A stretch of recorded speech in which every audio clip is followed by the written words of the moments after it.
Esta es una clase bastante importante en cardiología. Lo primero que tenemos que tener en claro es lo siguiente. El paciente que es hipertenso lo es de por vida, pero lógicamente tiene que hacer un buen diagnóstico. Si ustedes a un paciente lo evalúan y no toman en consideración, por ejemplo, que la persona ha llegado corriendo y ustedes le toman la presión, lógicamente la presión va a salir con el ejercicio, la sistólica incrementada y la diastólica o normal o disminuida. Entonces ustedes pueden decir, no, la sistólica está alta y por lo tanto es un sujeto hipertenso. Si ustedes no toman en cuenta las normas de cómo tomar la presión arterial, no es raro que al paciente le acuñen el término de que son hipertensos y después resulta que no tienen nada. Un buen diagnóstico de hipertensión arterial bien hecho, una vez que uno le pone ese diagnóstico, ojo, ese paciente es hipertenso toda su vida. Eso de que diga, no, ahora ya no me duele la cabeza y mi presión está normal, eso es falso. El que es hipertenso toda su vida va a ser hipertenso. Lógicamente el hipertenso puede estar controlado, esa es otra cosa, pero que sigue siendo hipertenso es un hipertenso. No se va a curar de la hipertensión. El paciente va a seguir siendo hipertenso toda su vida. Habrá momentos en que su presión esté mejor controlada porque come menos sal, porque bajó de peso, porque está de vacaciones, no tiene tanto estrés, pero el paciente, en el primer momento en que coma sal, en el momento en que tenga estrés, lo más probable es que vuelva a descompensarse su presión. Entonces lo que quiero que quede bien claro es que el que es hipertenso lo va a hacer toda su vida. Pero no significa que el paciente tiene que tomar remedios. ¿Por qué les digo? Porque generalmente uno dice, doctor, pero tengo que tomar pastillas de por vida. Sí, lo más probable, ¿por qué? Porque usted sigue fumando, usted sigue comiendo salado, porque usted sigue estresado. Y como ese es el ritmo de vida, es que el paciente termina tomando medicina porque no comen bajo en sal, porque pues vive estresado, porque sigue teniendo sus otros factores de riesgo. Entonces realmente si la persona se cuidara, pues probablemente algunos no van a necesitar medicina, pero eso no es el común denominador. La mayoría de los pacientes van a tener que tomar medicación. Y como les digo, habrá momentos en que su presión está controlada, pero él no deja de ser hipertenso. ¿Qué es? Un hipertenso controlado. ¿Estamos? El segundo punto es que el problema de la hipertensión es un problema que inicialmente está en las arterias. Esto es un problema vascular de la arteria, por eso se llama hipertensión arterial. Pero que en algunos casos esto puede dañar órganos blancos, el cerebro, el corazón o el riñón, pueden dañarse por la presión alta. Pero esto inicialmente se inicia en las arterias y que puede avanzar y dar otros tipos de compromisos, como puede quedarse solamente a nivel arterial, eso es relativo. Y que uno establece en estos casos parámetros que se basan en estudios epidemiológicos, por el cual uno dice, bueno, a partir de 14,9 la presión pasa a ser presión alta, porque cuando se ha seguido a esta población con presiones por encima de 14,9 se han muerto. Entonces los parámetros por el cual hablamos de presión normal o de presión alta se basan en estudios epidemiológicos que han visto que la población a partir de un determinado nivel corre en riesgo su vida y se puede complicar. De ahí salen las cifras. Esas cifras están estandarizadas a nivel mundial, 14,9. Ese es el número que deben recordar. 140,90 es el límite para hablar de presión normal y de presión alta. ¿Estamos? Pues bien, esta es la clasificación del Joint National Committee del 2013, una clasificación bastante antigua. Este es el 7º reporte del Colegio Americano, y en el cual nosotros establecemos que hay una presión normal, menos de 120,80. Y hablamos de hipertensión, sí, igual, cuando estamos por encima de 140,90. Se ha creado este término de prehipertensión, con la idea de llamar la atención que aquellas personas que están en este rango, si es que no se cuidan, se van a volver hipertensos. Por eso es que se ha usado ese término de prehipertensión. Entonces, esta es una clasificación en la cual hablamos de hipertensión por encima de 140,90 Y si ya está en relación a 16-10, ya hablamos de estadio 2. Pues bien, esta es la clasificación del 2003. Los americanos cada 5 años sacan guías, pero acá hubo una demora. Y la guía que ha salido es la del 2014. Esta guía, que es el JNC8, entre comillas, no es tan real, pero así es como algunos lo catalogan, no habla de clasificación de la presión, solamente habla de tratamiento farmacológico. Entonces, esta referencia, esta publicación que salió es solamente complementaria a la del 2003. Entonces, a veces nos pueden preguntar y decir, no, pero esto es antiguo, pero no ha cambiado. Y el JNC8 lo único que ha hecho es ratificarlo prácticamente, y lo que habla es de tratamiento. Entonces, por si acaso les digo, nosotros nos tenemos que ceñir por esta clasificación, porque es la escuela americana. ¿No es la mejor clasificación? No, no lo es. Esta es la mejor clasificación, pero esto es escuela europea. Generalmente esta es la que usamos, pero en Estados Unidos usan la anterior. Esto ya es cuestión de escuela, cada uno toma en referencia la que más se adecua a su situación. Particularmente yo uso esta, pero no significa que para el examen se pone esta. Nosotros tenemos referencia americana y a pesar que ellos pueden tener su clasificación y no la aceptamos, pues esa es la guía que nosotros debemos tener, y por eso que la información que ustedes tienen es del JNC7 y eso es lo que les van a preguntar. Pero ustedes también tienen que tomar su decisión ya cuando ustedes sean médicos y decidan qué es lo que van a usar. Y esta es una guía bastante adecuada. Acá se habla de una presión óptima, normal y normal elevada, pero vean ustedes que igual 140/90 sigue siendo el punto de partida para hablar de presión normal o de presión alta. La cifra esa no ha cambiado. El resto son cambios que se pueden hacer, pero vean ustedes que acá no se pone nunca hipertensión leve, moderado y severo. Se hablan de estadios 1, 2 y 3. Tratamos de no hablar de leve, de moderado y de severo. ¿Por qué? Porque el paciente que es hipertenso leve, el paciente no toma su medicina porque no le da importancia, ya que su enfermedad, entre comillas, es leve. Muy bien, ¿cómo nosotros diagnosticamos la hipertensión arterial? Generalmente nosotros lo hacemos en el consultorio, pero recuerden que eso es una tomada, un registro de presión. No es quizás el más adecuado, pero era lo que no hasta hace mucho era lo único que teníamos. El paciente venía al consultorio y tomábamos la presión. Y ojo, si no tomamos y no registramos bien la presión, podemos tener problemas. ¿En qué brazo es más recomendable tomar la presión? ¿En el derecho o en el izquierdo? ¿Quién dice derecho? Levanten la mano los que digan derecho. ¿No hay nadie? ¿No hay nadie que diga derecho? ¿Izquierdo? ¿Todos? Pues no es así. En la primera consulta, al paciente se le toma la presión en ambos brazos. Ustedes en fisiología han tenido un tema de control de la presión y eso está en la guía. En la primera consulta nosotros tomamos la presión en ambos brazos. ¿Por qué? Porque siempre hay diferencia entre brazo y brazo. De repente, si ustedes se mandan a hacer un saco, se dan con la sorpresa que un brazo es más largo que otro.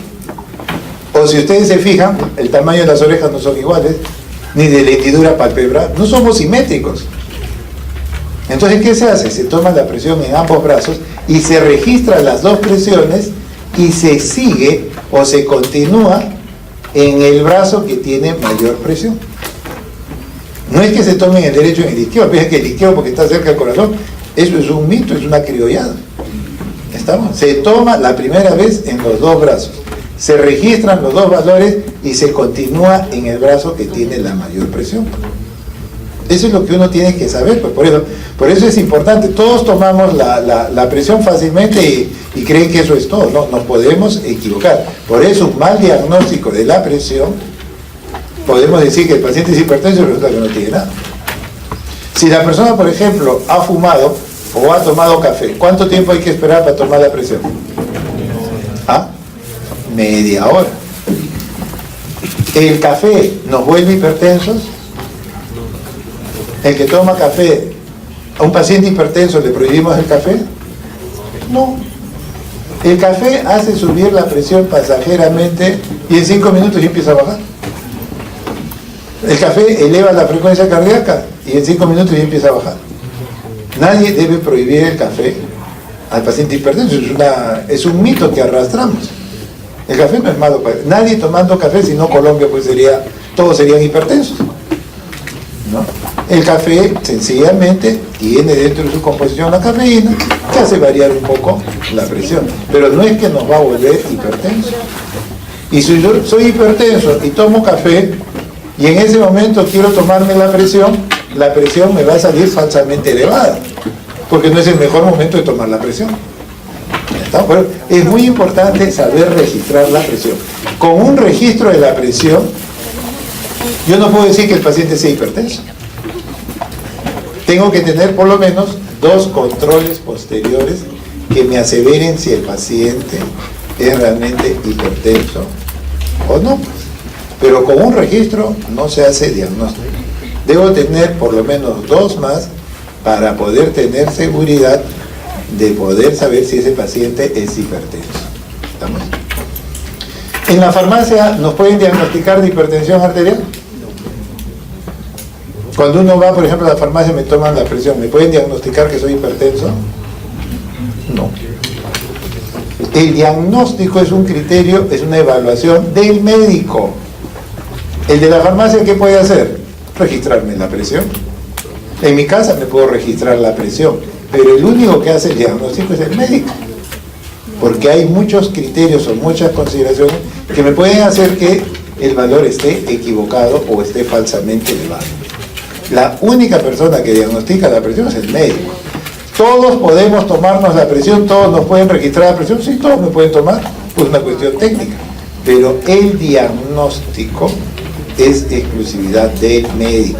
Eso es lo que hay que tener en cuenta. Entonces vean ustedes que la presión en el consultorio, tiene ayuda, sí, nos puede servir, pero uno tiene que tener un buen criterio para poder hacer el diagnóstico de hipertensión arterial, y eso lo tiene que hacer el médico. No es raro a veces en los consultorios que vengan señoras y cuando uno les toma la presión, uno le encuentra, oye, usted está con 17-10. ¿Y qué dice el paciente? No, doctor, yo siempre me tomo en la farmacia, me tomo en mi casa, estoy con 12-5. Cada vez que vengo donde usted me encuentra 17-10. ¿Estamos? Usted me enferma, en realidad nosotros lo que estamos haciendo es decir, oiga, pero usted es una persona hipertensa, sí, pero en mi casa está en 12-5, 12-7, en la farmacia también. Pero acá en el consultorio siempre sale elevado. A eso se ha llamado el hipertenso del mandil blanco. Pero ustedes pueden poner el mandil verde, amarillo, cualquier color, la situación va a seguir siendo la misma. No es el mandil, es la situación que tiene el paciente cuando le registran la presión. ¿Y qué es lo primero que dice el paciente? No, doctor, yo no soy hipertensa, yo soy emotiva. Y lo primero que uno hay que decirle, no señor, usted no es emotivo, usted es una persona enferma. Lo primero que hay que aclararle es que es una persona hipertensa, porque después esos pacientes, entre comillas, emotivos, como no toman sus medicinas porque se creen sanos, después nos los traen en silla de ruedas con un derrame cerebral, hemiplegia. Y eso pues es una lástima, porque lamentablemente ese paciente se perdió por el famoso consejo de decir, sí, es emotiva. Eso no existe en medicina. Eso no tiene nada que ver, el estado emocional influye en la presión, sí, pero si yo soy normotenso, de 12,7 pasaría a tener 13,8. Pero si de 12,7 se me sube a 17,10, eso tiene un solo nombre, usted es hipertenso.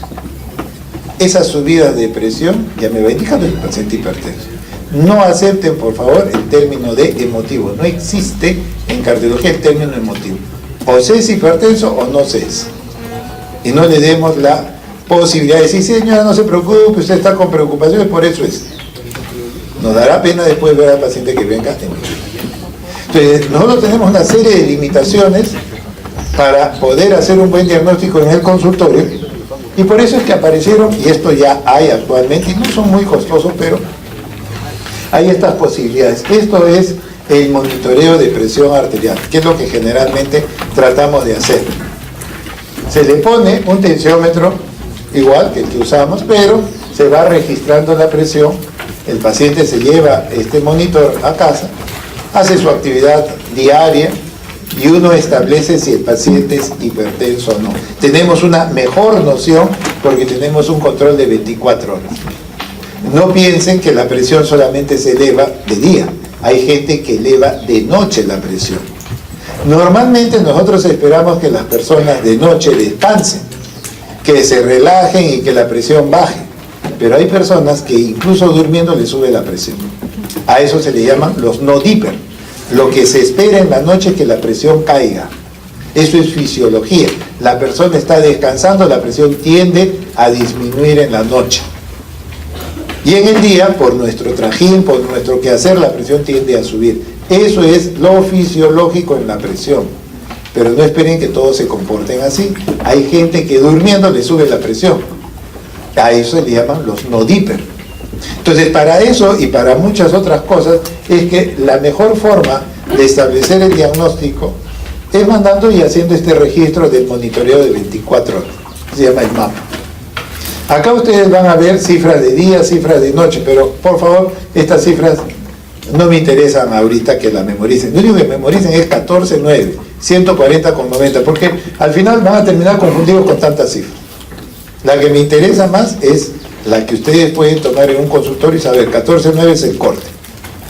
Esto es un procedimiento que se pide cada vez más. Sí, ¿por qué? Porque a veces el paciente cuando sucede, viene al consultorio, le sube la presión y en casa está algo lento. Está disminuido, está controlado. Pero cada vez que va al consultorio o cuando ve una noticia desfavorable o cuando va al mercado y tiene ciertos problemas, la presión tiende a subir. Llamado inicialmente el del hipertenso del mandil blanco. Pero no es el mandil, es la situación de estrés que hace que suba. Entonces, eso lo vamos a ver a través del mapa. El mapa es un buen método. Ayuda más que la presión que tomamos en el consultorio. Y cuando se hace precisamente este registro del mapa, que es muy útil, nos permite ver la presión, en qué momento sube, y podemos nosotros evaluar lo que se llama la carga hipertensiva. La carga hipertensiva es muy importante, ¿por qué? Porque nos indica la duración de la elevación anormal de la presión durante el monitoreo de presión arterial. Y entonces esto se calcula. ¿Cuál es la carga hipertensiva? Entre 0 a 15%, eso es normal. Entre 15 a 25%, limítrofe, y más de 25, allá uno dice usted es hipertenso. Entonces cuando uno observa estas curvas, acá ustedes van a tener el límite de la presión, la máxima, la sistólica, lo que es normal, y en la noche debe bajar la presión, sí.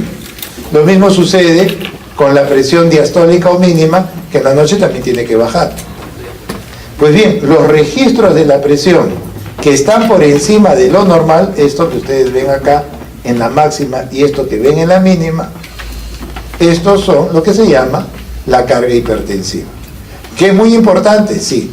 Más del 25% ya uno habla que es un paciente hipertenso. Esa información nos dan estos equipos que son bastante útiles. Pero también hay otra forma de tomarse ahora la presión. Uno compra su aparatito de la presión y se puede tomar la presión en casa. Y eso nos va a ayudar, sí, porque nos puede permitir evaluar la presión en el día, en la tarde o en la noche. Lógicamente no durmiendo, pero esto es una ayuda cuando a veces no se puede hacer el mapa por algún motivo. Esto lo hace el mismo paciente, se toma la presión y tenemos ciertos valores. Como les digo, no interesa en este momento que ustedes recuerden esos números. Lo que sí me interesa es que recuerden el 140,90. Esa es la cifra que me interesa. Porque con tantos números vamos a terminar confundidos. 14,9 para todos en general es lo más importante. Estos tienen el mapa y el AMPA tiene sus cifras, dejémoslos eso. O sea, debemos saber nada más que existen estos procedimientos para hacer un mejor diagnóstico, sí. Pero las cifras no, porque van a terminar confundidos. Y algo que es muy útil, no se recomiendan los esfigmomanómetros de muñeca. Eso es para la que quiere tomarse la presión haciendo ejercicio. La mejor forma es utilizar estos, los digitales, que no son malos, pero que sea para el brazo, no para la muñeca. Esas son las recomendaciones que debemos hacer. Pues bien, ¿por qué es importante que estemos hablando de hipertensión arterial? Pues son por dos motivos fundamentalmente. El primero es cuán frecuente es este problema. Y en segundo lugar, ¿qué problemas nos da el ser hipertenso? ¿Cuál es su mortalidad? Por esos dos grandes motivos es que la hipertensión pasa a ser un problema bastante serio. Y veamos por qué. Primero veamos el problema de la prevalencia. ¿Cuán frecuente es el problema de la presión? Miren ustedes que para el año 1980 había en el mundo alrededor de 700 millones de hipertensos en el mundo. Y vean ustedes qué ha pasado, que en este lapso de tiempo entre 1980 y el 2012, ahora ya prácticamente estamos llegando a 1.000 millones de sujetos hipertensos en el mundo. 1 billón de personas hipertensas. Entonces, esto ha sufrido un incremento demasiado rápido. Y eso es a nivel mundial, o sea, eso es lo que nos preocupa. Y lo que uno ve, de acuerdo a las publicaciones que se van viendo, es que van pronosticando que para el 2025 vamos a hacer 1,5 billones, vamos a tener 1.500 personas con hipertensión. O sea, es una cifra demasiado grande en tan corto tiempo. Y esto tiene, pues, alta mortalidad, mucha enfermedad y mucha muerte. Eso es lo que preocupa y uno va viendo que esto no está mejorando. En general, cuando vemos la hipertensión arterial, el problema de la hipertensión está bordeando entre un 35 a 40% en general. 35 a 40% en general. Y entonces uno tiene que ver, el problema de la hipertensión es un problema general. Los países como África son los que tienen la mayor cantidad de hipertensión. O en el caso de América, Cuba es una de las que tiene la mayor tasa de hipertensión arterial. Entonces, eso es lo que uno va viendo, pero nosotros no estamos libres de decir, no, el problema de la hipertensión en el Perú no existe. Estos son los estudios Tornasol que hicimos en la Sociedad de Cardiología, en donde lo que observamos fue que en el Tornasol 1, que es más o menos el año 2005, que se hizo el estudio, la población hipertensa en el Perú era casi 24%. En el 2010, que volvimos a hacer el estudio a nivel nacional, había sufrido este incremento, 27%. Uno dice, pero son 4 puntos, pero mucho para tan corto tiempo, 5 años de diferencia. Entonces, esto preocupa porque está creciendo la cifra de la hipertensión. Y son cifras reales. Esas son nuestras cifras que nosotros tenemos y es la que nosotros tenemos que ver con preocupación qué hacer. Entonces vean ustedes, si nosotros decimos que el 27% de la población peruana es hipertensa, más o menos eso ¿qué significa? Que 1 de cada 4 peruanos mayor de 18 años es hipertenso. Estamos hablando casi de una población en el Perú de 5 millones de hipertensos. Esa es una cifra, pues les digo, bastante preocupante. Y ojo, antiguamente nosotros decíamos, el problema es fundamentalmente en la costa. Las ciudades como Lima, Trujillo, ahí está la hipertensión. Y se hablaba que en la sierra y en la selva era el 5%. Eso más o menos en los 80. Bueno, vean las cifras cómo han cambiado. En la costa, 31% de hipertensos. Pero lo más preocupante está acá, sierra y selva antes era 5 y ahora es 23 y 26. Demasiado ha sufrido ese cambio. Y eso está dado fundamentalmente por estilo. Entonces, ojo, el paciente hipertenso en nuestro país es un problema bastante importante. Y si bien estamos hablando de esta población hipertensa acá en rojo, hipertensión, estadio 1, 20%, estadio 2, el 6%, estamos hablando de ese 27% de hipertensos. Pero miren esta cifra en amarillo, estos son los futuros candidatos a ser hipertensos si no se cuidan. De 32 sufrieron prácticamente un incremento casi a 37%. Y vean cómo la cifra de normotensos de 43 bajó a 35. Entonces, espero que ustedes hayan tomado la presión, porque esto no piensen que es solamente de los viejos. 1 de cada 4 personas mayores de 18 años es hipertenso.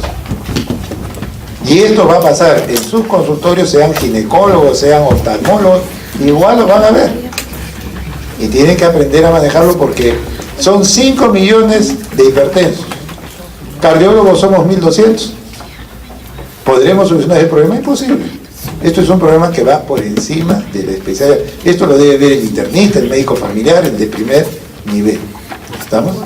Pues bien, ¿qué es lo que hacemos con nuestros pacientes hipertensos para que tengan una idea? De los 5 millones de hipertensos que hay en el país, solamente la mitad, más o menos casi la mitad, saben que son hipertensos. El resto, la otra mitad, está andando por la calle y nadie le ha dicho que es hipertenso porque no le han diagnosticado. No les han tomado la presión. No les han tomado la presión. Ustedes no verán que hayan campañas permanentes acá en la ciudad de Lima para tomar la presión. Uno va a Buenos Aires y en el metro todas las estaciones están tomando la presión. Porque eso es una política, pues saben que el problema es serio. Ellos tienen 70% de diagnóstico, nosotros estamos a las justas en la mitad. Mucha gente no sabe que es hipertenso. ¿Y a cuántos controlamos la presión? Miren, controlamos solamente al 20%. Al 20% de la población hipertensa lo tenemos bien controlados. Hay otro porcentaje que recibe medicina, pero no está bien controlado. Toma sus pastillas, pero no está controlado su presión. ¿A cuántos tenemos controlados? Solamente al 20%. Entonces son cifras por eso preocupantes y alarmantes. Si una persona, por ejemplo, quisiera tomar un avión para irse a cualquier sitio del interior del país y pregunta, ¿cuál es la seguridad de que yo llegue vivo a donde yo estoy tratando de viajar? Bueno, su posibilidad de llegar vivo es 20%. ¿Se suben a ese avión? No, porque es muy bajo. ¿Cuál es la probabilidad de salvar a un paciente hipertenso? Acá en el Perú solamente 20%. Entonces estamos muy por debajo de una cifra siquiera adecuada. Y eso es lo que uno ve con preocupación. ¿Por qué tenemos tantos hipertensos? ¿Por qué estamos viendo tanta población hipertensa? Lo primero es que tenemos una población que se va haciendo longeva. Y eso es una realidad. Conforme el país crezca, va a tener una expectativa de vida mayor. El problema más o menos nosotros tenemos una expectativa de vida promedio 74 años. Eso está subiendo poco a poco. Los varones, nuestra expectativa de vida es 72, las mujeres 77 años. En Estados Unidos, la mujer, más o menos su expectativa de vida es 80 años y para el 2025 van a llegar a los 85 años, es su expectativa de vida. En el caso de nosotros estamos todavía acá. La tendencia es que, lógico, la mujer vive más que el varón, eso es verdad. Eso de decir que el hombre es el sexo fuerte es un mito. El sexo fuerte es la mujer. La mujer sobrevive al varón. Y de repente ustedes pueden ver cuántas mujeres pues son viudas comparados a viudos. Viudos son pocos. Para que un varón logre vivir más de 90 años, el único factor que han encontrado es que enviude a edad temprana. ¿Por qué? Nadie lo sabe. Pero esa es una condición para que el varón pueda llegar a los 90 años. De otra forma, generalmente esto es su expectativa de vida. Entonces, nuestra situación es esa. Tenemos gente, y esto va a seguir creciendo, vamos a tener gente más longeva, sí, pues. Hacia eso vamos a tener. Por eso es que ustedes escucharán más osteoporosis, más Alzheimer. ¿Por qué? Porque nos vamos volviendo una población más geronte. La famosa pirámide que tenía el país se va cortando la base y más bien el vértice va siendo más ancho porque sobrevive más la población. Vean ustedes que más o menos esto era la pirámide poblacional y vean ustedes que para el 2010 más o menos gente mayor de 60 años ya estaban en 3 millones de habitantes y eso sigue creciendo. Nuestra realidad es que esta población peruana va a envejecer y van a aparecer enfermedades crónicas, problemas cardiovasculares, problemas oncológicos, problemas demenciales, porque la gente va a vivir más. Y entonces las enfermedades crónicas son las que van a aparecer. Las enfermedades infecciosas, las infectocontagiosas, se controlan mejor, eso es bueno. Los niños ya no se mueren como antes. La mortalidad infantil ha disminuido, eso es bueno, pero ¿qué va a pasar? esto sigue creciendo y no estamos preparados para este tipo de situación todavía. Vamos a tener gente más longeva y por eso es que tenemos más hipertensión. ¿Por qué más tenemos hipertensión? Porque la gente fuma. Felizmente en el Perú se fuma menos, pero todavía fuma. Hay médicos que fuman y hay hasta cardiólogos todavía que por ahí conocemos que fuman. Pero cada vez se fuma menos. Al menos en el Perú el tabaquismo ha disminuido en 4%. Eso es bueno. Cada vez está prohibido fumar. En la universidad espero que nadie esté fumando. Yo no puedo obligar a una persona a que no fume. Yo no lo puedo obligar.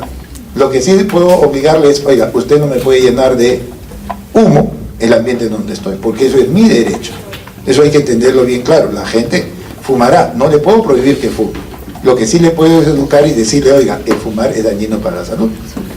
Pues ya es su decisión, pues. Pero el tabaquismo es una condición por la cual tenemos hipertensión. ¿Qué otra condición? La sal. Cuando ustedes van al cine y quieren comprarse su canchita, ¿quién les pone la sal? ¿Ustedes? Le ponen una cantidad de sal para que tomen bebidas. ¿Por qué no nos ponen el salero al costado? En algunos países ya cambió eso. En Estados Unidos le ponen el salero al costado y usted eche lo que considera. Pero yo no lo voy a volver a usted hipertenso porque después me enjuicio. Hace ya mucho tiempo, McDonald's en un estado perdió un juicio porque una persona lo denunció porque por comer hamburguesas había engordado. Entonces uno dice, pero eso no tiene sentido. Y le dijo, usted me advirtió que comiendo hamburguesas puedo engordar, usted no me advirtió. Y le ganó el juicio a McDonald's. Hay un estado en donde tienen la advertencia. Y si ustedes ven ahora, los que venden comida chatarra, ¿qué están empezando a vender? Están empezando ahora sus ensaladas. Tiene que cambiar, pues. El tomar una gaseosa no hace daño a nadie, pero todos los días es educar a la población, que es lo que no quieren a veces. Entonces, ojo, la sal, consumimos a veces la comida muy salada, sí. Por eso tenemos hipertensión. El estrés, bueno, ustedes tienen estrés generalmente cuando van a dar examen. Y eso, si es que copian o no copian, no lo sé, pero la cuestión es que el estrés, todos vivimos estresados por el grado de competitividad. Generalmente ustedes probablemente todavía estén con las ideas de copiar y no hay problema, pues si van a copiar, copiarán. Pero cuando ya estén terminando y que por el medio punto que el copión le ganó el puesto a una buena residencia, a una maestría o incluso hasta en el internado, ahí se van a decir para qué le soplé. Eso nosotros no lo vemos. Pero cada vez que ustedes le dan información, le copian, ayudan o favorecen a que porque esto es una competencia. Ahí se van a dar cuenta para qué soplé. Es decisión de ustedes. Yo no soy policía para estar detrás de ustedes, pero ustedes no saben el daño que hacen al copiar. El que no sabe, después uno lo ve en un buen cargo, porque pues copiando pues avanza. No sabe nada, pero avanzó. ¿Y yo por qué me quedé abajo? Pues por estarle soplando. Esa es la decisión de ustedes. Pero, ojo, el estrés que todos vivimos nos puede llevar a la hipertensión.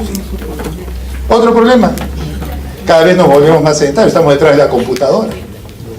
Ya los chicos no pueden salir a jugar pelota porque los secuestran. Entonces, ¿qué hacen? Están sentados y se vuelven obesos. Sí, pues ese es el mundo real. Pues el mundo real es eso. No pueden hacer el ejercicio como antes. Nosotros todavía salíamos a jugar. Ahora los padres tenemos miedo de que lo vayan a secuestrar, vaya a pasar algo. Entonces, el niño que está sentado. Obesos hipertensos, sí. ¿Qué más tenemos? Bueno, historia familiar. Yo quiero que mi padre me deje algo y me dejó una enfermedad, eso no lo puedo contrarrestar, es una carga genética, entonces a veces pues sucede eso. O también podemos tener el vino. El licor no es malo, pero tomado en forma moderada, pues. No se trata de que una copa, hasta 2 copas en el varón y una copa en la mujer es lo que se recomienda en forma diaria, al que toma, no al que no toma. Al que toma, una copa de vino, hasta 2 puede ser, sí. Pero la persona no puede contar sus 2 copas y el día domingo se toma 15. Nunca va a hacer dañar su riñón, va a dañar el hígado. Entonces, ojo, el excesivo consumo de alcohol, ¿sí produce hipertensión? Sí. Entonces, estos son algunos de los factores que hacen que nosotros tengamos hipertensión.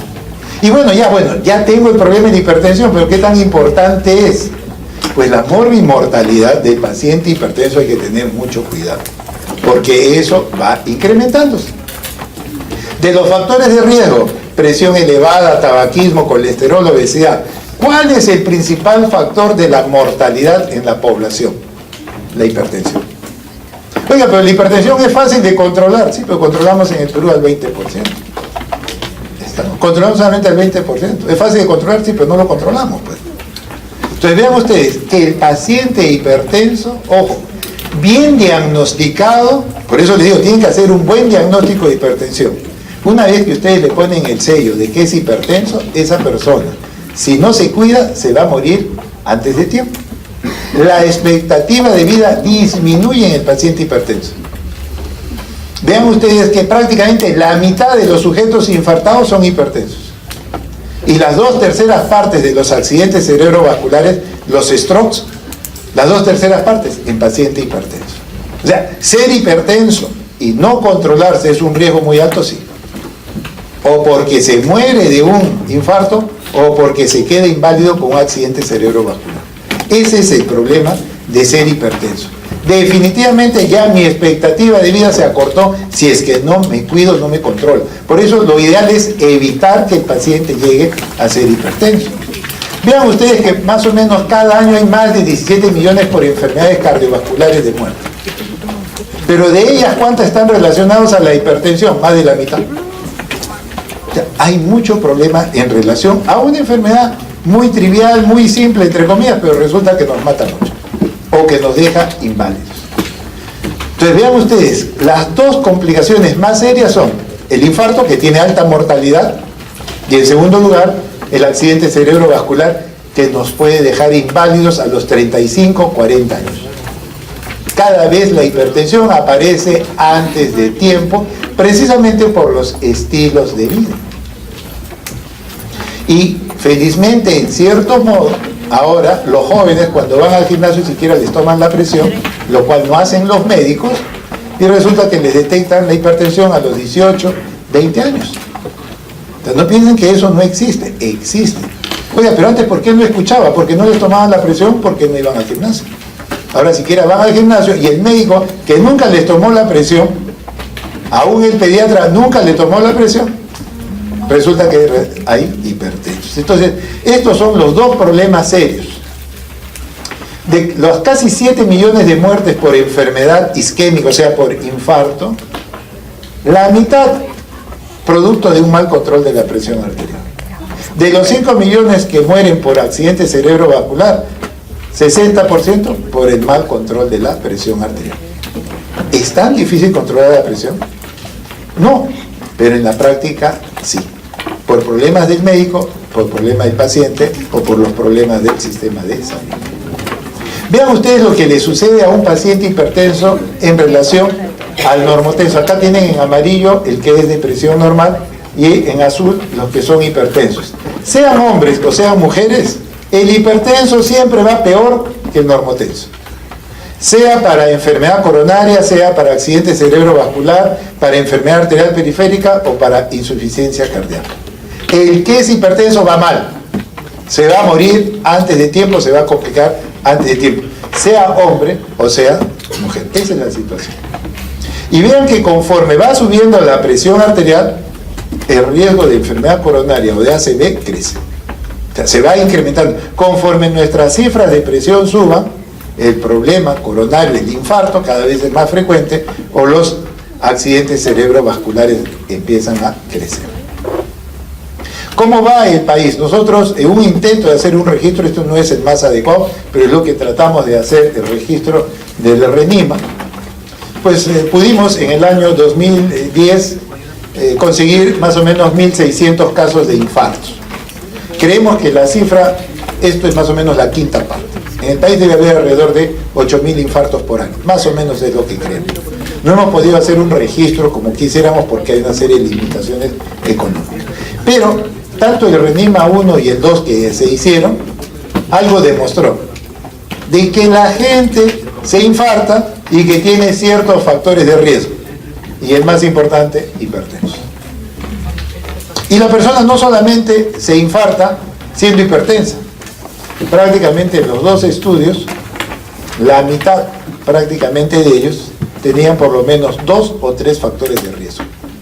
Hipertenso diabético, hipertenso fumador, hipertenso con obesidad, etcétera, etcétera. Esa es la realidad nuestra, esas son cifras nuestras. Y cuando uno ve el problema del accidente cerebrovascular, según la Organización Mundial de la Salud, hay alrededor de 15 millones de ACV, con una mortalidad del 30%. Recuerden que el paciente que hace un accidente cerebrovascular es la tercera causa de muerte en el mundo, es la segunda de demencia, pero quizás algo muy importante, es la primera de invalidez a los 35, 40 años. Da pena, pero esta persona a los 35, 40 años con una hemiplegia, con un problema en el lenguaje, ¿producto de qué? De que era hipertenso. O sabía y no tomaba sus medicinas, o nadie le dijo que era hipertenso. Bueno, uno podría decir que estos son cifras de afuera, a nivel mundial. No, porque vean ustedes lo que pasa en el Perú. No tendremos tan buenas estadísticas, pero con las que tenemos vemos lo siguiente. En el año 87, como causa de muerte, el accidente cerebrovascular, puesto 21. 20 años después, puesto 5. O sea, que vengan a decir que el ACV no es un problema del Perú, eso es falso. Esos son problemas nuestros. Lo que va sucediendo en otros países ya se está replicando por el estilo de vida o por la forma de. Y la persona no es solamente hipertensa, tiene otros factores de riesgo, fuma, colesterol alto, obesidad, diabetes, y vean cómo el riesgo de tener un infarto se va incrementando en forma exponencial. Y es que la persona no tiene solamente un factor de riesgo, tiene varios. Y conforme vamos sumando los factores de riesgo, vean cómo las cifras crecen. El solo ser hipertenso ya es un riesgo de tener complicaciones. Pero si ser hipertenso y fumo, y si tengo colesterol alto, vean que esto va incrementándose en forma marcada. Esa es la realidad. ¿Y cuál es la fisiopatología de esta enfermedad, de este síndrome llamado hipertensión? Si ustedes recuerdan, la presión arterial es el producto del gasto cardíaco multiplicado por la resistencia vascular periférica. Entonces, cualquiera de esas dos variables pueden alterar la presión. En condiciones fisiológicas, el gasto cardíaco es más o menos 5 litros por minuto y la resistencia vascular periférica es más o menos 20 milímetros de mercurio por litro por minuto. Lo cual nos da una cifra de presión arterial, ojo, media. No estamos hablando de sistólica ni diastólica, sino de presión arterial media, más o menos de 100 milímetros de mercurio. Esa es presión arterial media. Entonces vean ustedes que la presión va a depender ¿de quién? Del trabajo del corazón, es decir, el gasto cardíaco, multiplicado por el estado de los vasos. Cuanto más se cierra el vaso, más presión podemos tener. Por eso es importante la resistencia vascular periférica. Lo que hablábamos ayer del endotelio. El endotelio tiene que ser la arteria abierta.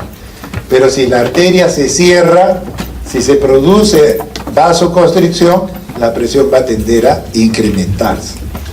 Entonces vean ustedes que la hipertensión arterial se puede producir, uno, porque el corazón bombea con más fuerza, porque hay mucha sangre, hay mucha agua, consumo mucha sal y mi corazón bombea con mucha fuerza y entonces mi presión se va a incrementar a expensas del gasto cardíaco y me vuelvo hipertenso por mi gasto cardíaco.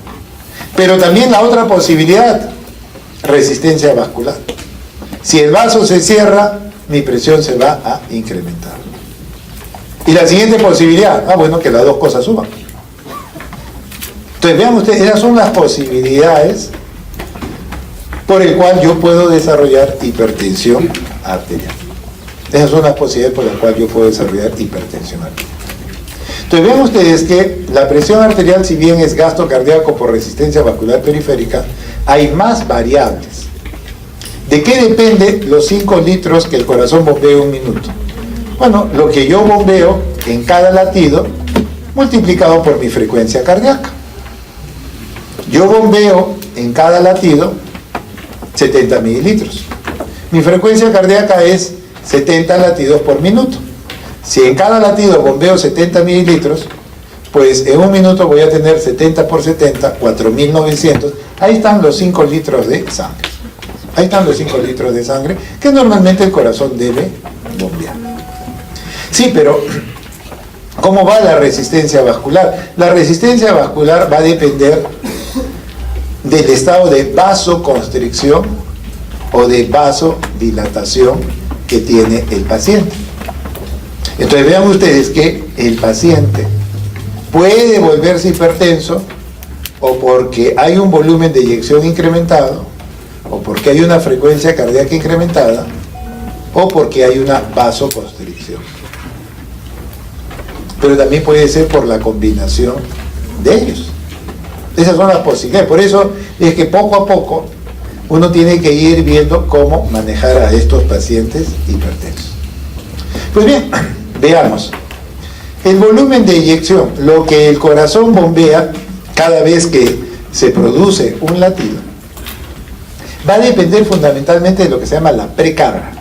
Si ustedes recuerdan, la precarga es toda la cantidad de sangre que llega al ventrículo.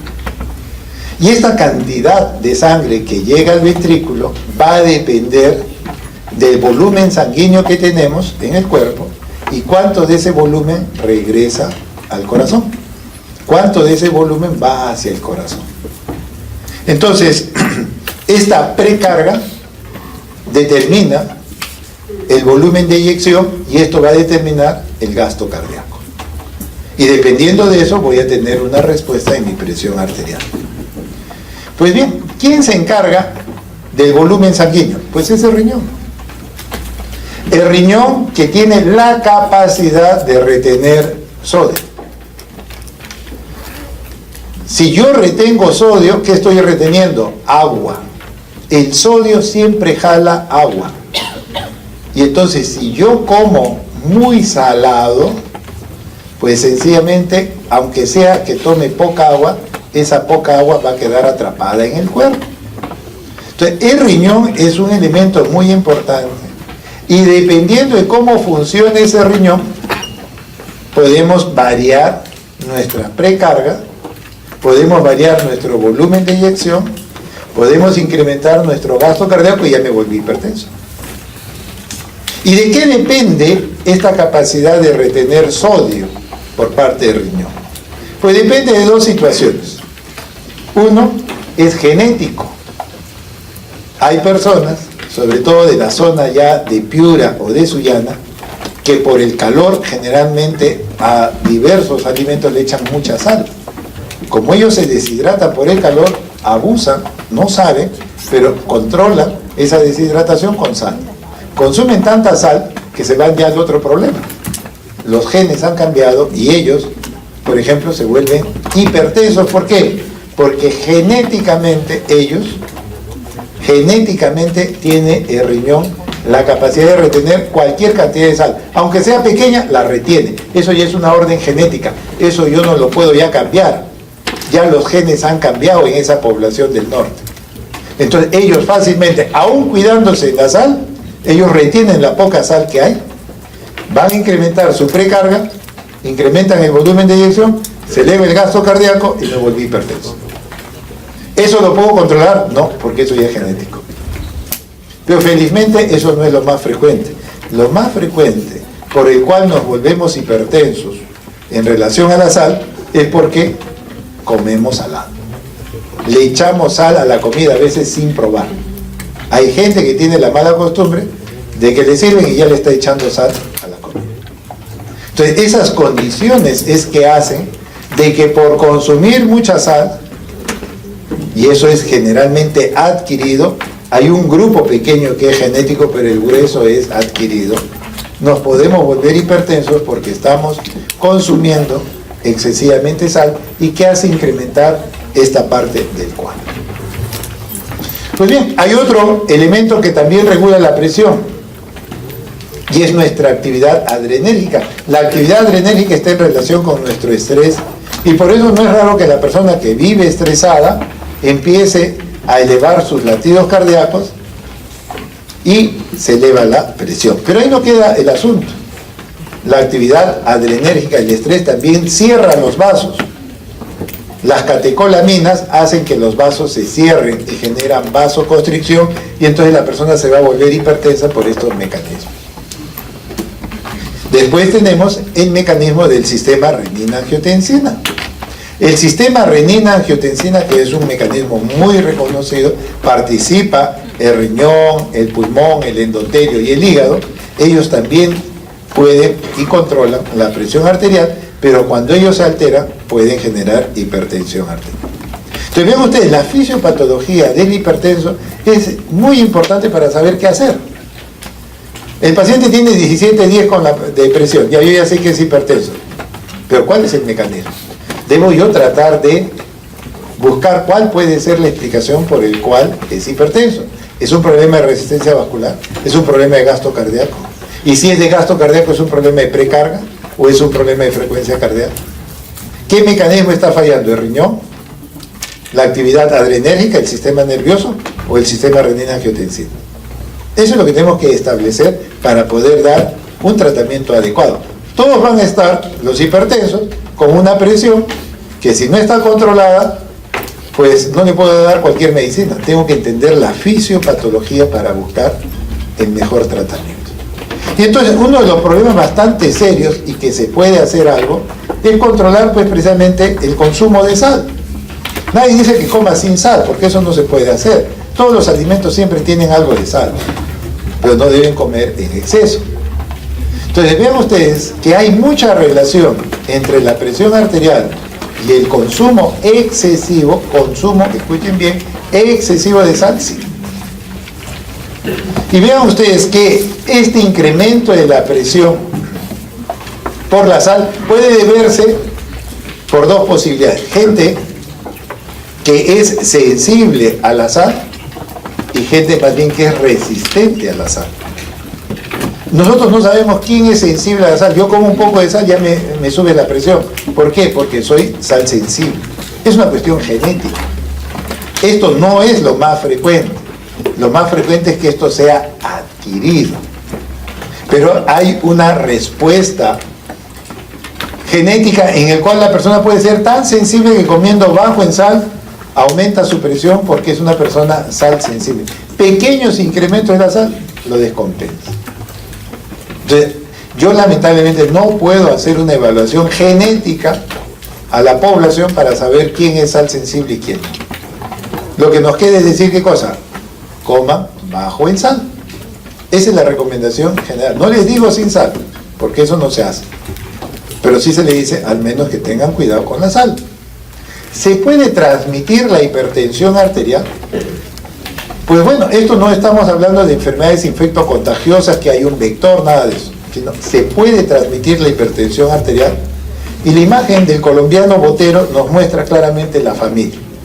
Padres obesos, los hijos son obesos, pero lo más preocupante, el gato es obeso. ¿Estamos? Hasta el gato es obeso. Y vemos acá, no es raro, los padres comen chocolate en cantidad, a sus hijos le dan un montón de chocolate, y al perro o al gato también le dan chocolate, lo vuelven monos. Entonces no es raro. Bueno, ¿por qué les digo esto? Ojo, si los padres echamos sal a la comida delante de los niños, ellos aprenden de que eso es, entre comillas, lo normal. Si lo ven al padre echarse sal, ellos también se van a echar sal. Y no dudo que ellos van a terminar hipertensos. ¿Se puede transmitir esa costumbre? Sí. Porque es una costumbre desde pequeño. La gente ni siquiera ha probado la comida, ya le está echando sal. ¿Por qué? Porque lo aprendieron de los padres. ¿Se puede transmitir la hipertensión arterial, esta costumbre, por el abuso excesivo de la sal? Sí. Al menos nosotros lo que debemos recomendar es, hay recomendaciones claras en las guías. 2 gramos de sodio, eso equivale a 5 gramos de cloruro de sodio, a 90.000 equivalentes. ¿Quién pesa el sodio? ¿Quién está pesando la sal? Nadie. ¿Cuánto le echa de sal? Una pizca. ¿Cuánto es una pizca? No lo sé. Entonces, no podemos decir que coman sin sal o que coman pues 90.000 equivalentes de sodio. No lo van a hacer.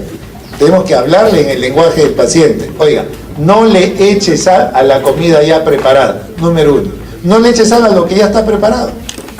Y número 2, traten de cocinar bajo en sal, para todos. porque esto no es problema de uno. El hipertenso es mi esposo. Yo puedo seguir comiendo salado. No, señor, usted también tiene que cuidarse. Y mis hijos igual tienen que cuidarse. Eso es para todos en general. No les digo que coman sin sal, pero al menos no le echen sal a la comida ya preparada y traten de cocinar bajo en sal. ¿En cuánto? No sabemos, porque no hay manera de que se establezca un patrón. Esto es una cuestión de gusto.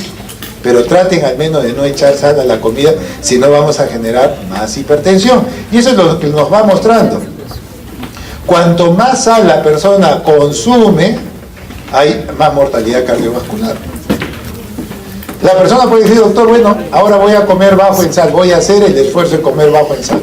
Bueno, en su casa le cocinan bajo en sal. ¿Y usted va a almorzar a su casa? No, doctor, no puedo porque trabajo. Y esa es la verdad. Por eso les digo, esto no es un problema tan sencillo.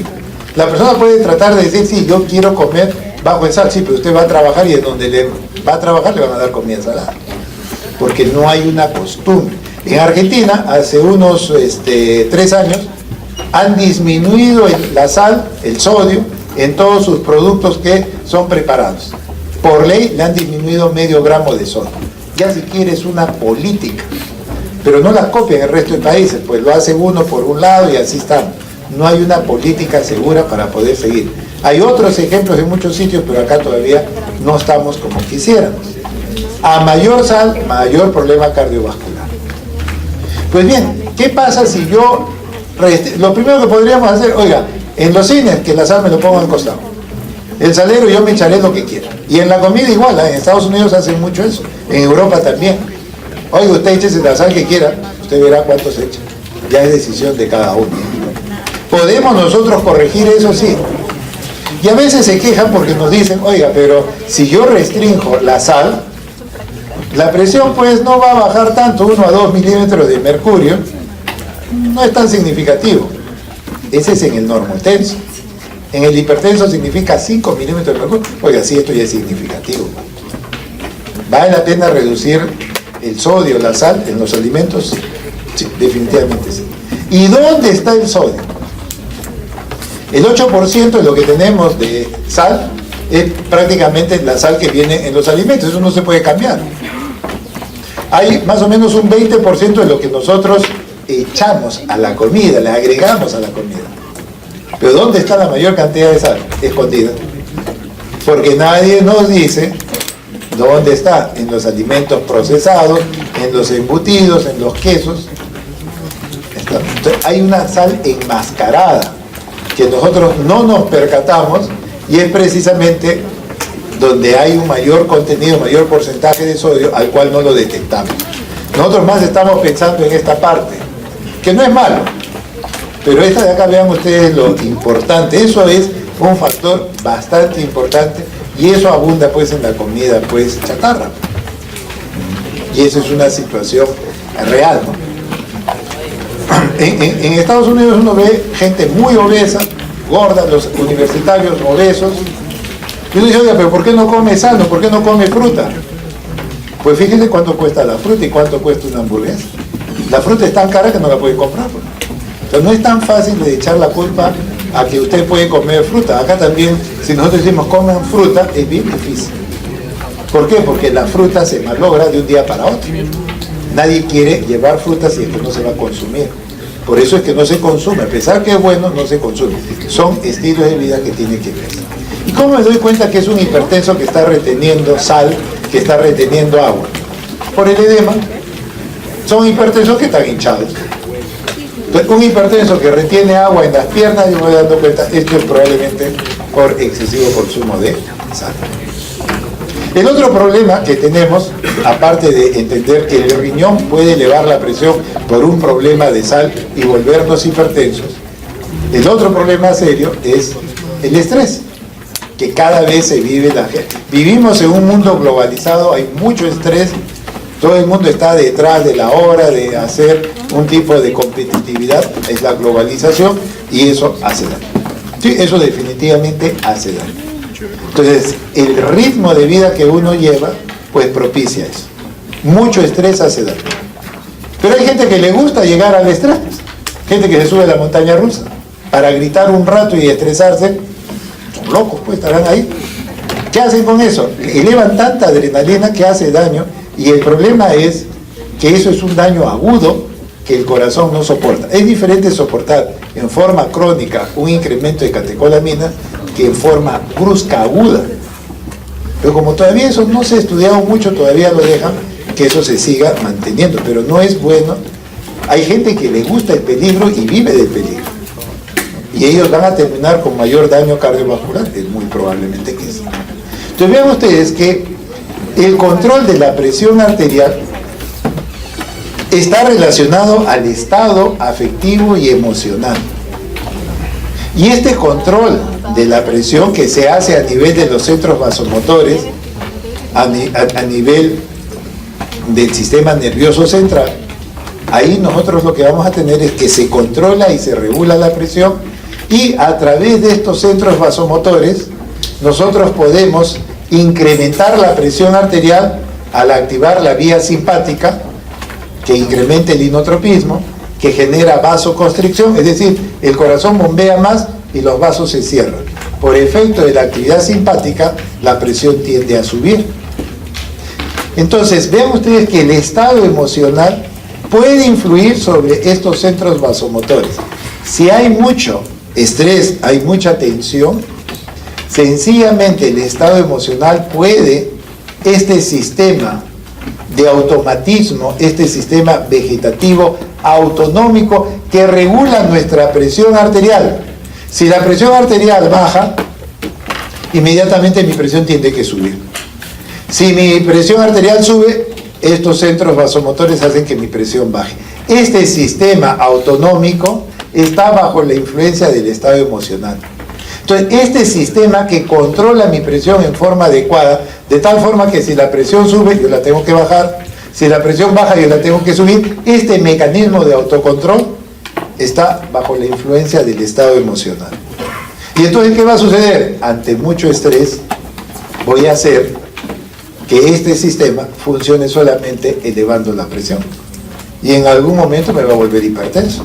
Al principio quizás no, pero conforme yo crónicamente estimule la vía simpática y la vía simpática permanezca activa en forma constante, pues voy a conseguir finalmente que me vuelva hipertenso. O sea, el estrés influye sobre nuestra presión arterial. Sí. Entonces, este sistema nervioso vegetativo que va a producir las catecolaminas, va a producir la noradrenalina a nivel del sistema nervioso central o a nivel también de la suprarrenal. A nivel de la suprarrenal vamos a hacer que se liberen las catecolaminas. Esas catecolaminas van a actuar a nivel de receptores. Tenemos dos tipos de receptores, los receptores alfa y los receptores beta. La noradrenalina va y estimula los receptores alfa y los receptores beta. Entonces vean ustedes, ¿dónde tenemos esos receptores? A nivel de los vasos sanguíneos tenemos receptores alfa 1. Cada vez que liberamos catecolaminas, nuestros vasos sanguíneos se cierran, se produce una vasoconstricción. Se va a producir una vasoconstricción. Y ese solo hecho hace que ya la presión empiece a subir. Pero no solamente tenemos receptores alfa 1 en los vasos, también tenemos receptores beta 1 en el corazón, que van a hacer que el corazón bombee con más fuerza, mayor inotropismo y mayor frecuencia cardíaca. Entonces, a través de los receptores beta 1, la noradrenalina a nivel del corazón incrementa frecuencia cardíaca, aumenta el inotropismo, aumenta la contractilidad y la presión va a empezar a subir. Y como consecuencia de esto, vean ustedes que el gasto cardíaco se incrementa. Pues bien, ¿dónde más tenemos receptores beta 1? En el riñón. Y cada vez que liberamos noradrenalina, a nivel del riñón, la noradrenalina sobre este receptor beta 1 hace que liberemos renina. Y la renina activa al sistema renina-angiotensina. Entonces vean cómo el sistema adrenérgico se relaciona mucho también con el sistema renina-angiotensina. Entonces vean ustedes que cada vez que nosotros liberamos noradrenalina, a nivel de las arterias se produce vasoconstricción a través de receptores alfa 1, a nivel del corazón, receptores beta 1 que aumentan frecuencia y contractilidad, y a nivel del riñón liberamos renina. Todo eso hace que suba la presión por efecto del sistema adrenérgico, por efecto del sistema simpático. Entonces, a nivel de nuestras arterias vamos a tener receptores alfa 1.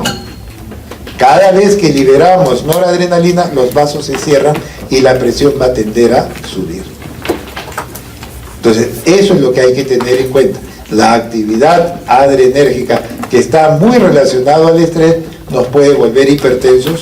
Sí. Pues bien, ya vemos el sistema adrenérgico. Ahora vayamos a ver cómo ese sistema adrenérgico incrementa la presión. A nivel del corazón aumentamos frecuencia cardíaca, aumentamos sinotropismo, incrementamos el gasto cardíaco y me puedo volver hipertenso.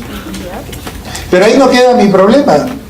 Recuerden que también tengo un efecto a nivel vascular. A nivel de los receptores alfa genero vasoconstricción y este mecanismo se ve reforzado por este otro.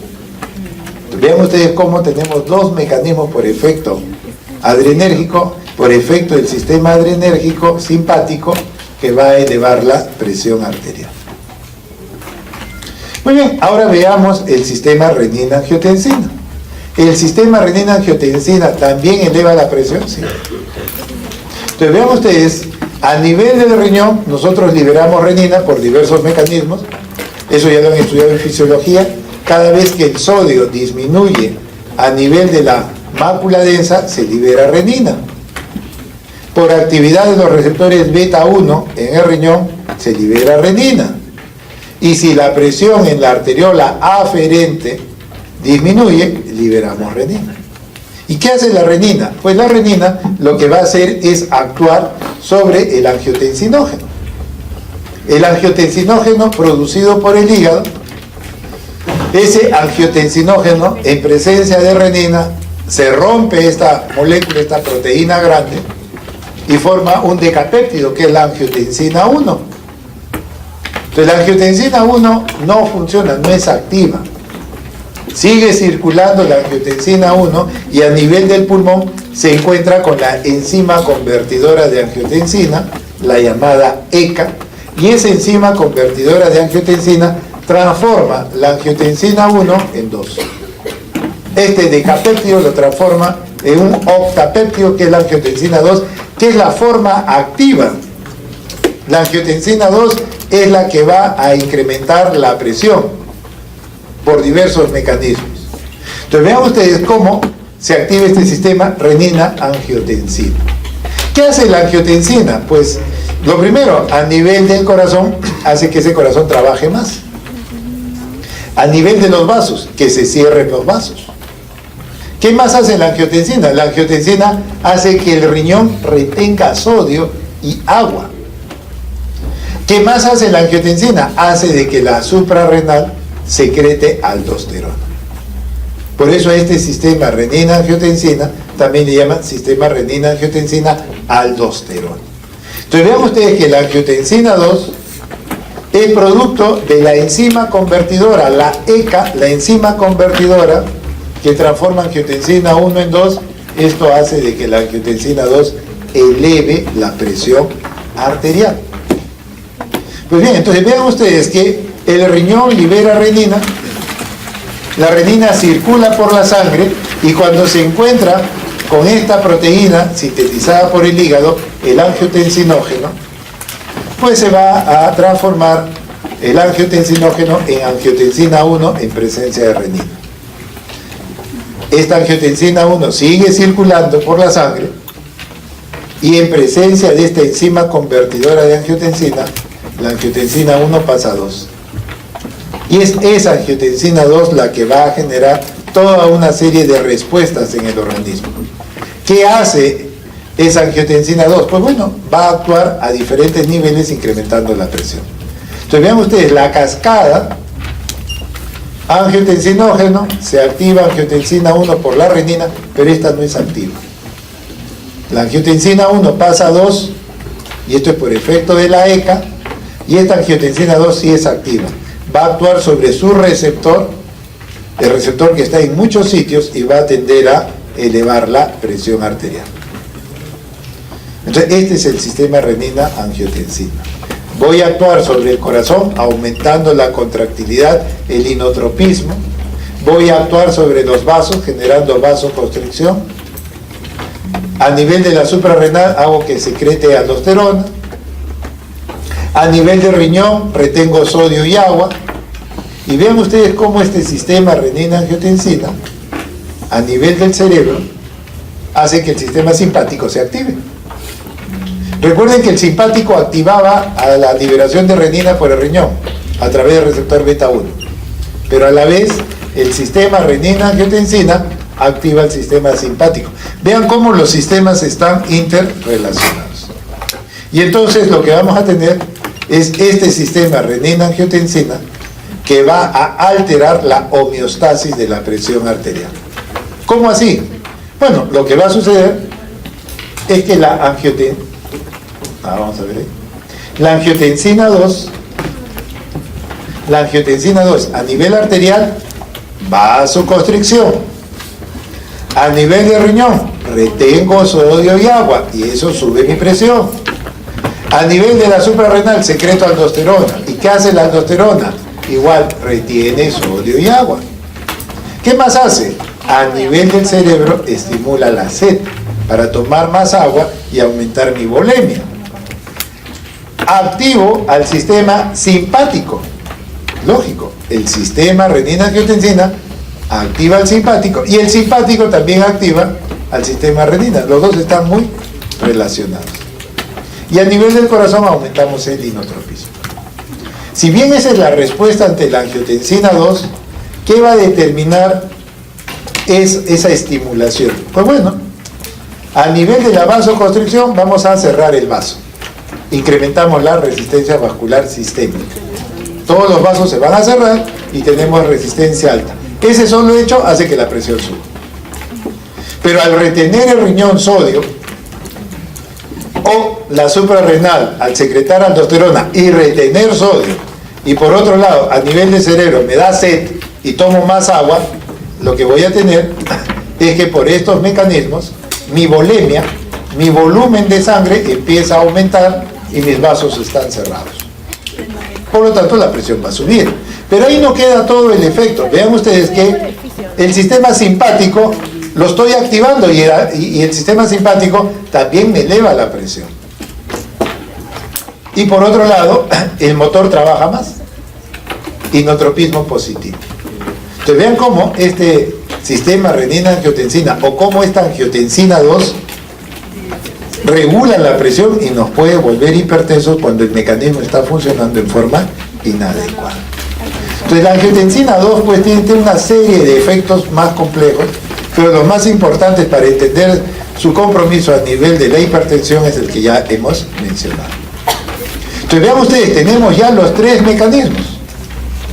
El renal, con la retención de sodio y agua, el sistema adrenérgico, muy relacionado al estrés, y el sistema renina-angiotensina. Ellos tres regulan la presión. Una alteración, una falla del riñón, o vivir muy estresados, o un sistema renina-angiotensina que no funcione bien, nos puede generar hipertensión. Pero vean que acá hay combinaciones, pues no es tan fácil. El sistema renina está relacionado al adrenérgico, los dos están relacionados. No es tan fácil a veces poder entender, pero más o menos tenemos que tener una idea de lo que sucede en un paciente hipertenso. Pues bien, sistema renina, el sistema de riñón y la actividad adrenérgica. Esos son los tres. De tal forma que nosotros lo que podemos tener es esto. Hay toda una serie de mosaicos. Podemos tener tres tipos de pacientes hipertensos en forma muy simple. Uno que depende del riñón, del sodio. El otro que depende solamente de la actividad adrenérgica. Y el tercero que depende del sistema renina-angiotensina. Así de simple lo podemos dividir. Pero sabemos que en cada uno de ellos hay otros elementos que están participando. El más importante será el adrenérgico. Sí, pero el sodio está acá. El sistema renina está acá. No, pero en este de acá participa mucho el sistema renina. Sí, pero acá está el sodio y acá está la actividad adrenérgica. Lo que les quiero decir es que esto es un mosaico en donde hay muchas posibilidades y que uno debe tratar de buscar la fisiopatología para dar el mejor tratamiento. Yo tengo a un paciente hipertenso por mucha actividad adrenérgica, le doy beta bloqueador. No tengo por qué darle diurético. Oiga, esta es una persona que come muy salada, está hinchada, le debo dar un diurético. Si yo entiendo la fisiopatología, lo voy a tratar mejor. Pero si le doy diurético a los tres, no va a funcionar. Por eso es importante la fisiopatología. Si yo entiendo cómo aparece la hipertensión arterial, siempre va a haber un elemento que más predomina. Eso es lo que yo debo tratar de controlar. ¿Cuál es la historia natural de un paciente hipertenso? En primer lugar, hay una serie de factores genéticos que propicia a que la persona pueda desarrollar una enfermedad. Pero yo no me puedo basar solamente en carga genética. Tengo que tener en cuenta el medio ambiente. Generalmente las enfermedades son producto de estas combinaciones: carga genética y medio ambiente. Es como si yo dijera, mi padre ha sido un gran guitarrista, mi madre ha sido una gran guitarrista, yo tengo los genes para ser guitarrista. ¿Pero qué me falta? La guitarra. Me falta la guitarra. Yo tengo la carga genética, pero me falta la guitarra. ¿Qué es la guitarra? El medio ambiente. Entonces yo puedo tener carga genética, pero si yo me cuido, puede ser que de repente no desarrolle la enfermedad. Pero si el medio ambiente, yo tengo padres que son diabéticos y yo como excesivamente carbohidratos, mi medio ambiente es de carbohidratos, de sedentarismo, me vuelvo diabético. Es la mezcla de la carga genética y del medio ambiente. Las enfermedades generalmente son producto de eso. Entonces, en algún momento esta persona va a tener presión elevada. Va a empezar a ser hipertensa, que en un primer momento las presiones suben, pero después se normalizan, suben y se normalizan, hasta que finalmente ya la presión se mantiene constantemente elevada. Ya es el hipertenso estable. Ya no lo puedo cambiar. Ya se volvió hipertenso y ya no hay manera de controlar. Y generalmente el paciente hipertenso puede quedar ahí, pero hay un grupo que avanza y empieza a dañar órganos blancos. Empieza a ser ya una hipertensión complicada. ¿Qué voy a dañar? Mis órganos blancos: el cerebro, el riñón, el corazón, ¿y quién más? El corazón, el cerebro, el riñón, ¿y quién más? El endotelio, pues recuerden el endotelio. Todos pensamos generalmente solamente en el cerebro, pensamos en el riñón y pensamos a nivel del corazón, pero nos olvidamos del endotelio. El endotelio es importante. Pues bien, entonces el corazón, producto de la hipertensión, puede ser que el corazón se vuelva cada vez más grueso, hipertrófico. Es como si todos los días yo hiciera un mayor esfuerzo, los músculos del brazo se engruesan. Todos los días yo tengo que bombear sangre. Ante una presión de 18-10, el corazón se hipertrofia. Y cuando se vuelve hipertrófico, se vuelve isquémico. Y en cualquier momento se desarrolla un infarto y termina con insuficiencia cardíaca. Esa es más o menos la historia natural de un paciente hipertenso. ¿Dónde debemos actuar? Bueno, nosotros actuamos cuando el paciente está acá. Mal. ¿Dónde debemos actuar? Acá. Corrigiendo factores ambientales. El genético no lo puedo controlar, o al menos hasta ahora no se controla tanto. Pero el factor ambiental sí debemos tratar de evitar que la hipertensión aparezca. Esa es la situación del paciente hipertenso. Va a dañar órganos blancos: riñón, cerebro, corazón, y no se olviden del endotelio. Entonces vean cómo el corazón empieza a afectarse, cómo las arterias empiezan a endurecerse, como ayer les mencionaba, una arteriola normal y una arteriola de un paciente hipertenso. Se endurecen las arterias de la pared de una arteria normal y esta de un paciente hipertenso. ¿Producto de qué? De que hay una serie de mediadores que ya hemos hablado del endotelio. Por eso la importancia de proteger el endotelio. Pero no solamente el daño queda en las arterias. El problema es que puede afectar al corazón y al corazón lo va a volver hipertrófico y eso ya es una complicación muy seria. El paciente que tiene corazón grueso, independiente de la causa, tiene un alto riesgo de muerte súbita. ¿No? El corazón grueso, independiente de la causa, tiene un riesgo de muerte súbita porque es grueso. ¿Estamos? Entonces el paciente hipertenso, ya por el ser hipertenso ya tiene riesgo de morirse, hacer una muerte súbita. Pero si a pesar de todo llega a tener ya corazón grueso, peor todavía, tiene más riesgo de hacer muerte súbita. Entonces el tener un corazón grueso es de mal pronóstico. Independiente de la causa, ese corazón grueso puede generar una arritmia y se muere el sujeto. Pues bien, entonces, esto es lo que uno puede observar en un corazón normal y en un corazón grueso hipertrófico. Tener corazón grueso tiene alto riesgo. ¿Y por qué se produce el engrosamiento del corazón? Uno es la explicación sencillamente de que el ventrículo, al tener que bombear contra una presión alta, el ventrículo se hipertrofia. O sea, hay un efecto estrictamente mecánico. Pero no todo es esta sobrecarga de trabajo. También hay mediadores como la angiotensina 2 o la norepinefrina. La angiotensina 2 o la norepinefrina, cualquiera de los dos, hacen que el corazón se engruese. Hacen que el corazón se engruese. Entonces, el corazón cuando se hipertrofia es multifactorial. Eso es lo que hay que tener en cuenta. Pero el hecho de tener un corazón grueso da un alto riesgo de muerte súbita. Entonces, el paciente hipertenso, debemos evitar que su corazón se engruese. Debemos evitar que la población en general tenga corazones gruesos a nivel, por ejemplo, del paciente hipertenso que tiene una mayor mortalidad. Muy bien. Entonces vean ustedes que la hipertensión arterial se desarrolla ¿por qué? Porque tenemos tres mecanismos que pueden fallar. Por un lado tenemos la activación del sistema simpático.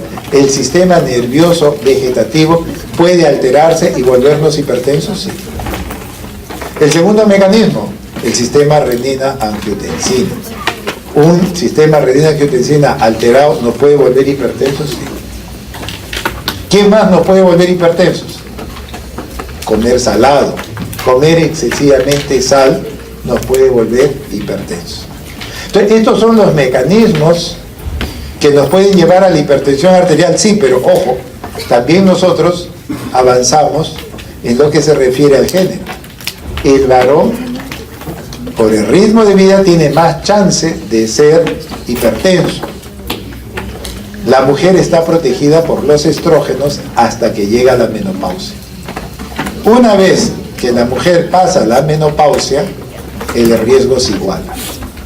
La mujer está protegida por los estrógenos. ¿Y esto previene que la mujer se enferme del corazón? Sí. A mí me conviene que la mujer tenga un mayor tiempo de estrógeno. Si la menopausia es prematura, tiene más riesgo de morirse. ¿Yo puedo generar una menopausia prematura? Sí. ¿Cómo? Fumando. Y lo que se ve ahora es que el hombre está fumando menos, pero la mujer es la que está empezando a fumar más. Entonces, la tendencia que uno ve, el hombre fuma menos, al menos tabaco. Si fuma otra cosa no lo sé, pero en relación a tabaco, el hombre está fumando menos, pero la mujer está fumando más. Cuanto más fume la mujer, va a tener menopausia prematura. Y la menopausia prematura hace que la mujer tenga más riesgo de problema cardíaco. ¿Qué otro elemento tenemos? Ah, bueno, la edad. Conforme vamos envejeciendo, la hipertensión va a ser más frecuente. Y cada vez vamos a tener gente más longeva. ¿Qué más tenemos? La carga genética. Y hay algo muy importante, el medio ambiente. El estilo de vida hace de que estos mecanismos también se vean alterados. Entonces vean que la hipertensión arterial pues tiene varios factores que están acá interrelacionados y que pueden alterar estos sistemas. Pero siempre hay un sistema que más funciona. Siempre hay algo que más funciona y es hacia donde nosotros debemos tratar de manejar a ese paciente si es que hacemos un buen diagnóstico fisiopatológico del paciente hipertenso. ¿Cuál es la causa de ser hipertenso? Pues prácticamente la mayoría, 95% de los hipertensos han visto que es tan complicado, no sabemos la causa. Solamente hay un 5% que sí sabemos la causa. Usted es hipertenso porque tiene problema tiroideo, usted es hipertenso porque tiene Cushing, solamente el 5% sabemos la causa. El resto, lamentablemente, le podemos idiopático y lo que nos queda es tratarlo. Entonces vean ustedes que la hipertensión secundaria puede ser renal, puede ser endocrinológica, puede ser coartación de aorta, puede ser medicamentos. Esta hipertensión, ojo, sí se cura. Es la única hipertensión que podemos curar. El resto es tratar. Pero ojo, no engañemos a la población diciendo yo curo al hipertenso. Solo es el 5%. El 95% no lo voy a curar. Entonces no le puedo engañar a la gente diciendo yo curo la hipertensión, la trato. Pero hay un grupo muy pequeño que sí se puede diagnosticar a tiempo y curar. Oiga, yo tengo una coartación de aorta. La coartación de aorta es una estrechez de la aorta. Eso es desde el nacimiento. La persona tiene una estrechez en la aorta y hace que la presión en los miembros superiores esté alto y en las piernas esté bajo, porque hay una estrechez en la aorta. Esto sucede desde el nacimiento. ¿El pediatra lo detectó? No. ¿Le tomó la presión? No. ¿Quién detecta la coartación de aorta generalmente? Ahora en los gimnasios. Un joven de 15, 16 años va al gimnasio y le toman la presión. Está con la presión alta, vaya al cardiólogo. El cardiólogo solamente le toma los pulsos y se da cuenta. Los pulsos en los brazos amplios, en las piernas disminuidos. ¿Qué tiene coartación de aorta? En un ratito se hizo el diagnóstico. Esas personas que tienen coartación de aorta, se abre la coartación, se quedó curado. Pero si esa persona nunca le toma la presión y a los 50 años viene con su coartación, ya no hay nada que hacer. Vean la importancia de registrar la presión. Aunque sea una vez hay que tomar la presión. Y si el pediatra no puede tomar la presión, aunque sea que tome los pulsos. Que tome los pulsos. Ahí se hace el diagnóstico. Estas hipertensiones secundarias sí se pueden curar, pero no es el grueso de la población. No engañemos a la gente que curamos lo que no podemos. La persona hipertensa, por eso le decía al principio, el paciente hipertenso bien diagnosticado es toda su vida. Estos se podrán curar, sí, pero son casos pequeños. Oiga, yo tengo un problema tiroideo o un problema de febocromocitoma, ¿me pueden curar de la presión? Sí, pero no engañemos al resto de la población diciendo curo la hipertensión, porque eso no es verdad. Pues bien, ¿cuál es el síntoma más frecuente en el paciente hipertenso? Dolor de cabeza, zumbidos de oídos, bochornos, mareos. Bueno, eso lo tienen 2 de cada 10 hipertensos. 2 de cada 10 hipertensos. El grueso de la población no tiene ningún síntoma. El grueso de la población hipertensa no tiene ningún síntoma. Solamente 2 de cada 10, máximo 3 de cada 10 tienen dolor de cabeza, mareos. Esto es muy importante, ¿por qué? Porque el paciente generalmente dice, doctor, yo me conozco cuando me sube la presión. Sí, ¿cómo lo hace? Me duele la cabeza. ¿Y eso es verdad? No. Porque a veces puede estar con la presión alta y no siente nada. Y esos son los pobres que terminan con un accidente cerebrovascular. Doctor, está con una hemiplegia, amaneció con una hemiplegia. Oiga, señor, ¿usted no es hipertenso? Sí. ¿Tomó sus pastillas anoche? No, ¿por qué? Porque me sentía bien, mi presión estaba bien, no me dolía la cabeza. ¿Y quién me ha dicho que el dolor de cabeza es el único síntoma para saber que es hipertenso? La única manera de que un hipertenso pueda saber si su presión está normal, ¿qué es? Tomarse la presión. El resto es un engaño. El resto es un engaño. No se confíen en que dicen, no, yo sé que me duele la cabeza y sé que mi presión está alta. Mentira. Lo primero que hay que ver, si yo quiero saber si el paciente está controlada la presión, es tomarse la presión. Los síntomas pueden estar en algunos pacientes y en algunas oportunidades. El grueso de la población hipertensa no tiene ningún síntoma. Eso es lo que hay que educar a la población hipertensa para que pueda tener un mejor control del paciente y no termine pues con un derrame cerebral o con un infarto. Bueno, esto es lo que hay un librito que sacamos en 2011, ahora hemos sacado otro y ahí incluye ya fisiopatología y tratamiento. Pues, ¿qué tenemos que hacer? Lo más importante es el diagnóstico. ¿El diagnóstico se hace con un registro de presión? No. Si yo tomo la presión una vez, yo necesito por lo menos 2 controles más para determinar el diagnóstico de la presión. Yo puedo diagnosticar con un mapa o con un AMPA, un monitoreo de presión ambulatorio. Sí, pero eso es un registro de 24 horas y en el caso del AMPA es un registro de una semana, que son más certeros que tomar solamente la presión una vez. Una tomada de presión mal hecho, eso es un problema serio porque podemos hacer malos diagnósticos. ¿Quién es el que diagnostica la hipertensión arterial? El médico. ¿Cualquier persona me puede registrar la presión? Sí. Pero hacer el diagnóstico es una exclusividad de médico. Pues bien, para terminar ya la clase, lo que vamos a hacer es un mapa conceptual. Me sacan una hoja, me ponen su nombre y lo firman para pasar lista. Me ponen su nombre y lo firman. Como está en la universidad, ¿eh? No me vayan a poner cualquier firma, porque esto lo paso a través de la universidad. ¿Qué vamos a hacer? Los mecanismos fisiopatológicos de la hipertensión, los 3. Riñón, cerebro o sistema autonómico y renina-angiotensina. Rapidito. Tienen 1 minuto.